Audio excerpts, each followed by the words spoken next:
This next technique is what you call hooking off your jab, or a left jab, hook, right cross.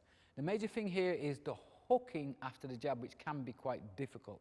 However, this is where the hip technique comes in. So the combination of left jab, left hook, right cross, it's the hook after the jab where the technique is required to be able to deliver the type of power after the hook, after the jab.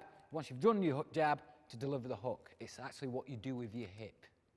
Okay? Okay, all right.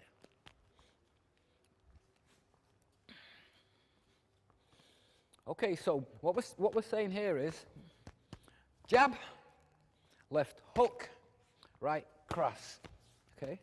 Now the main thing is I want, after this jab, to deliver at least some force in my hook.